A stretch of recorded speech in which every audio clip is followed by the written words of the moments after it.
What's up, Dodgers Nation? We have baseball almost again, mostly. There's going to be spring training 2.0 coming back real soon. And the last time we had spring training, when it ended, we talked to this guy. We had our good friend, Mr. Ross Stripling. What's going on, bud?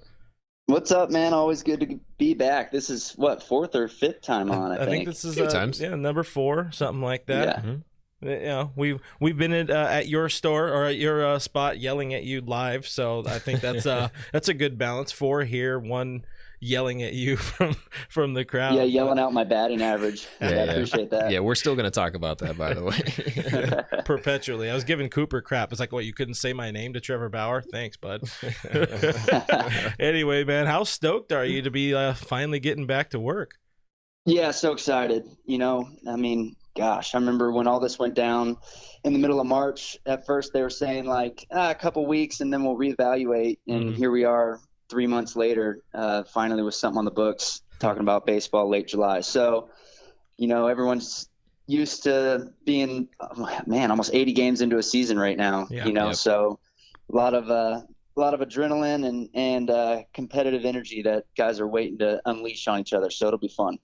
Yeah, absolutely. So I know over here we hit a few different points of where we were pretty convinced that the season was going to get called off. It's been a little bit of a roller coaster of emotions for us, but was there any point where you were like, man, we might not have baseball this year? Yeah, definitely. And honestly, man, those doubts are still in your mind. The coronavirus is a scary thing, and we have all the health and safety protocols in line that we could possibly have. But if guys start getting sick, staff, players, whoever it is, things are going to be tough to keep it going with the travel and how much we're around each other. So obviously that's still a big hurdle, but I was always confident that we would be able to at least come together and make baseball happen. It's too important to put baseball on the field and give sports fans, baseball fans, something to look forward to with, what's going on in our nation right now. So I always felt at least 90+% confident that there would be a season of some sort. So there is going to be a season. We see there's going to be some drastic rule changes. I liked, by the way, on the latest episode of the Big Swing podcast. You guys can go check it out. But you and Coop getting got there by CK, Mr. Clayton Kershaw, and his private DH rule there. But one of the things, it looks like the way it's going to line up schedule-wise, I think Dodger fans are very excited about is it looks like we're going to be playing the Astros, man. How do you feel about that? We've always said in the locker room that we're going to take care of it on the field. So it's, it's cool. It sounds like we're going to get that opportunity to play them on the field. What stinks is we don't give the Dodger fans a chance to fill up Dodger Stadium with 50,000 people and let them have it, So that's where it won't be as fun because of just how much support we'd have behind us with Dodgers Nation. And, I tell you what, it'll be fun, though, to go out there and compete against them. So we have a chance for a little revenge of sorts, and we'll handle it on the field. One of the things that you kind of seen thrown around the last day or two is the idea of like getting fans in, pretty much drive-in baseball. I know Alex Wood kind of had a few thoughts on that. And it looks like it'd be really difficult to pull off. It's like, do you have a monitor out in there? Like, is there speaker? That looks like somebody. There's way too many logistics with that. But do you? What are your thoughts on something weird like that? Maybe just for that series, we get some fans in the parking lots, put some money in Frank McCourt's pocket, and you guys could at least hear booing and cheering, maybe on a 20-second tape delay. Right. So I didn't even necessarily see that until just recently. So I don't even necessarily understand what that means. Drive-in baseball. Yeah. Like, is it?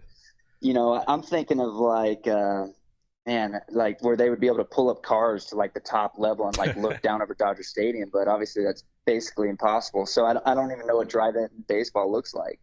Yeah, it's one of those, it sounds good when you say it, but then when you actually put any thought into making it happen. Start trying to plan it out. Yeah, it gets a little different. Fun fact, the place you work at, Dodger Stadium, was initially going to try to be built as a drive-in thing because Walter O'Malley was probably on some good stuff. But there you go, the more you know. A little bit with that, too. I know the Astros owner today was kind of talking about the opportunity of getting fans into the stadium. So, I mean, if you guys are playing in Houston and you get to have fans in there, I don't know. I'm making the drive. I don't know if you're making the drive, Clint, but I'm definitely making that drive. I got to watch some live baseball at some point this year. I well, I assume the Pantone 294 guys will just take over that whole stadium if that's the case. Just run the whole thing down with Dodgers fans some way. Yeah. We can make it happen. With our powers combined. Yeah, we'll team up for that one. So, I mean, with these rule changes, there's a lot of them that we got to talk about. A couple of them apply to you, one of those being the designated hitter. So, with that in mind, we got to talk about the Ross Stripling batting average again. Does that mean you're officially hanging up that .093 batting average for good? Is this it? Is this where it ends for you? I hope not, man. I hope I get one more chance in there somewhere. I don't know if it'll be, later on down the road when DH is still implemented, but maybe it's like a 16-inning game and there's no one left. I have a chance to get it up over 100. I've always said I like the DH because it creates parity between the two leagues, and I like pitching to the pitcher. I don't necessarily enjoy hitting, but there's been countless times where I've got a guy on third and one out and the pitcher up, and I tell you what, that's a good feeling. But having the DH, people don't pay to come watch me hit, and there's been a bunch of pitchers, Adam Wainwright, my new teammate Jimmy Nelson, come to mind as guys that missed entire seasons, if not more, because of things they injured from hitting or running the bases. So it makes sense, get the best hitters up there. You'd rather watch David Ortiz than me hit any day, but I have always enjoyed like I said, the just parity it creates between both the National and American League. I will say that I have paid to go to a game to watch Rich Hill hit. So with that in mind, but he was a special human. Special human. There's no one that can do that. In the what'd you guys call it? The scrap zone right there. Oh, scrap zone. Oh man, special. I'll miss that. I hope Richie does get himself well enough. I haven't heard anything about where he's at with Minnesota, but sending our love to Rich Hill. Also, on the idea of batting and you anywhere on the base pass, I guess at most we can save pinch running for you. I think that's pretty fair. You're already an expert with a 1-for-1 in scoring game-winning runs there. But obviously now with baseball, things are going to be different. You guys are going to be playing without fans. It's going to be harder to kind of get it up for the game. It looks like what we saw on Twitter, Kike is going to help as long as Muncie's launching some dingers or whatever.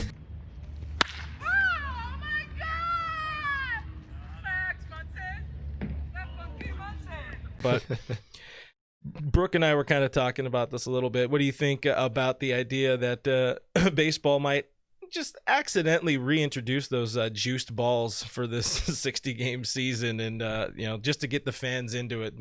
The people love the dinger. Yeah, I don't even want to think about that. I haven't even thought about that option until you just brought it up. I think there's going to be some things implemented that are new that should get fans interested, whether it is the new goofy rules of extra innings or having the DH in there. I don't necessarily know if I was just thinking of another one. Miking up players. They've been talking all through these negotiations about miking up players. I don't know where we stand on that kind of stuff, but obviously we're open to it if we were throwing it into negotiations. That kind of stuff, giving fans at home access into some things that you would never get to be a part of or see or hear. So I think there'll be a lot of new and interesting stuff that we'll implement for the fans at home to watch. But anything but juice balls. I'll mic up myself all day if that keeps the juice balls out of there. How many incidental F-bombs are we getting out of Ross Stripling? About half as many as Walker Buehler, I can promise you that. Yeah, I mean, you got to figure it at that point. It's going to echo through Dodger Stadium. Ross is like it's going to be so great. I think you're the Bob Saget of the Dodgers roster. It's like this guy. I know this guy says some much more harsher things than his appearance gives off. That's I'll take that analogy. It could be worse. Could be a lot worse. Yeah. Staying on the subject of just kind of rule changes and stuff like that. I know for pitchers, things are going to get a little bit weird. I think have you read any of the packet that they sent out as it gotten to players yet at all? Yeah, I've dove into it. I mean, one of them's like 110 pages, so I definitely went through the Cliff Notes version of it that they sent to us a little bit more. But I've dove through most of it. So part of it, I think, is pitchers taking their own rosin bags to the mound and things like that. Not licking your fingers, keeping a wet rag in the back of your pocket, which I think for me was very interesting. I mean, do you think that kind of leaves some room for shenanigans? You mean shenanigans? For something like that, because umpires are always looking for pitchers going to their gloves or somewhere weird on the back of their head or something like that. But when you have something that's allowed, like a wet rag, kind of hard to more difficult to look for stuff, right? Yeah, I would imagine. Yeah, theoretically, for sure. I'm certainly not gonna claim that guys are gonna do it, but I guess it, just logically leaves the door open for something goofy to happen. You don't hear of guys really like using, was it sandpaper back in the day, Right. or spitballs and all that kind of stuff. Now it's, really just gotta, whatever can create a little bit of tack so that you at least feel the ball. And usually that's rosin. So now we'll each have our own bag. You run out there, you'll probably spike it onto the rubber and be like, let's go. Well, that'll be great, because even though Dave Roberts today came out saying that he expects a 5-man rotation, if I'm looking at that, I'm calling his bluff, and I'm imagining that Ross Stripling gets a really, really, really good look at that soon to be imagined 6-man rotation. Is that something you've given much thought about or thought into? Well, what I thought is that I'm going to be a big asset early for sure, right? When guys aren't built up. I mean, I threw 3 innings at Dodger Stadium today. So theoretically, a month from now, I should be totally built up. And I saw that Dave Roberts had the quote of saying he doesn't expect guys to go more than 4 that first time through. So someone like me or Gonsolin are going to be big assets early, because we can go like 2 innings every other day, right? And really bridge a short start into our nasty bullpen. So, I've definitely thought of myself as someone that's going to be vital early. And then once guys are built up, we'll see what kind of role I fall into, because this is the first time ever that baseball is going to be a sprint instead of a marathon, right? So, and we got really good starters. And if those guys are healthy and cruising, you're going to let them go. And then we got a really good back into the bullpen. So theoretically, there may not be a whole lot of innings in there for Chicken Strip, but I'll be ready for whatever they need. Thankfully, you'll be ready, and you'll be an asset for LA and not for Anaheim. I'm sure Andy Friedman over there is a lot more happy that deal fell through, as we all are. You said you came from Dodger Stadium today, so you're one of the few that have been on the inside, just as a player and even as a fan, as somebody who has eyeballs and that has been there. What are your thoughts about the new look Dodger Stadium? Man, it looks awesome. I haven't really been able to go back there and really check out the new concourse, but just from what I can see from the playing surface, it's cool. And they had the stereo bumping the other day. I mean, Dodger Stadium always has the best audio in the league, but they've taken it up a whole nother level. Oh, dude, that stuff is high tech, man. Yeah, it was impressive, and fans are gonna love it, man. It's to me, it seems like as good of a renovation as you could have done. I'm super happy with it. $100 million chump change, so. Yeah, it's really nothing. I'm really glad they got to keep like the historic side of Dodger Stadium while introducing some like very necessary upgrades at the same time. Because I know you've probably never gone in as a fan, Ross, but it is a difficult ass stadium to get into if you're in the top deck or something like that, because you don't get to go in at the bottom level. So I'm glad they changed that up. Glad everything connects now. It's easier to move around and float around and be a fan, because I don't really sit in my seat that often when I'm there. He's more of like a free floater, so it helps. I remember one time I landed. I just got called up from AAA, and I landed basically at game time. And to get into the stadium, basically get in the car and head right to the stadium. I ended up pitching later that night. But I remember when I was sitting in traffic to get in the stadium, I was like, why do people do this? This is unbelievable. They need like 7 more entrances and exits. It's a commitment, man. It's especially in LA with the traffic that we already have just around Dodger Stadium, and then getting into Dodger Stadium. It's a commitment to get to a ball game these days. Props to Dodger fans once again, man. That's the silver lining of this year that players have talked about a little bit, is how easy it's going to be to get out of the stadium. That's true. Yeah, you won't have to wait for anybody. And that wasn't trying to make first pitch on opening day or a playoff game series or whatever. It's just I don't know why we do it either. We love baseball. We do love baseball. Yeah, because Dodger fans are the best. Hey, look at that. There's a wait. I haven't even used my board yet. There you go. There's a what an asshole. So another thing we're seeing in the news right now that I thought would be kind of fun just to pick your brain on, the free agent freeze and the player movement freeze is ending on Friday. We've seen a lot of Yasiel Puig, your former teammate, going to San Francisco. I'm not asking you to say, hey, what do you know? Because I'm assuming you don't know much about it. And if you do, you wouldn't tell me because you're smart. But what are your thoughts about old Puigi in the black and orange? Well, man, it's going to be weird. That's going to be up there with Tom Brady in a Bucs uniform. That's right. What I will say is a healthy Puig and a motivated Puig is definitely a top player in the big leagues. Yep. And no telling what kind of Puig you're going to get coming out of a 3-month quarantine. But if he's motivated and ready to go, he's not going to be any fun to pitch to. I can promise you that. So, seeing him in a Giant uniform and all that's going to take some getting used to. Mm-hmm. But, if you ask anyone in our locker room, he deserves a job in the big leagues because he can win you a game single-handedly sometimes. But doesn't mean it needs to be in a Giant uniform. There you go. Yeah, I was on a Giants podcast last night, actually, and they were asking me a little bit about him, and I was like, "Don't you guys feel good about that?" And they're like, "Dude, we hate Puig. Like, it's gonna take some getting used to." I'm like, "Dude, just trust me. Like, as a Dodgers fan, when he was on the base pass, when he was around, when he was in the outfield, it just felt like a different energy. You're gonna have a bunch of new fans that come out of nowhere, and it's gonna be great for your organization, especially the Giants, who are, I mean, if you want to call them rebuilding, I guess Hurting. you can, but they're hurting." Farhan's already doing crazy things over there, man. Don't trust that guy. Yeah, he's a guy, Farhan, man. I tell you what, when this freeze ends, that guy, he might make 50 moves in the first day. Right. He's playing chess when a lot of other guys are playing checkers. It'll be interesting to see what he does. So I mean, 60-game season. There's been some shortened seasons in Major League Baseball history, but 60-game feels a little crazy, a little wild. Like you said, it's more of a sprint rather than a marathon. So how do you personally feel about taking home a World Series in a 60-game season? Is it any different? Does it leave any weird feeling in you at all?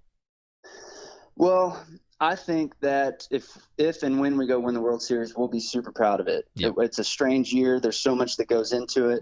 If you go win it this year, that's a huge accomplishment. Obviously, there'll be people that call it an asterisk and call it whatever. But, we're a team we've been in the mix the last few years. Since I've been a Dodger, we played in 2 World Series. We made the postseason every year. Like, it's not going to be a fluke if we go win the World Series. Like, we're going to earn it and deserve it.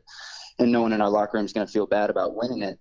But, you hate to think that we are on a 40-year drought, 30-something-year drought. And then that we could possibly go win it in a 60-game kind of a goofy season. Kind of stinks. But I guarantee you we'll be happy in the locker room, and most of our fans will be happy for us. We're just going to need back-to-back World Series. That's the only way to really justify it. So that's the only way you'll be happy. Let the boys know. Just give me one, and then give me one more, and then we'll be good. We'll be fine.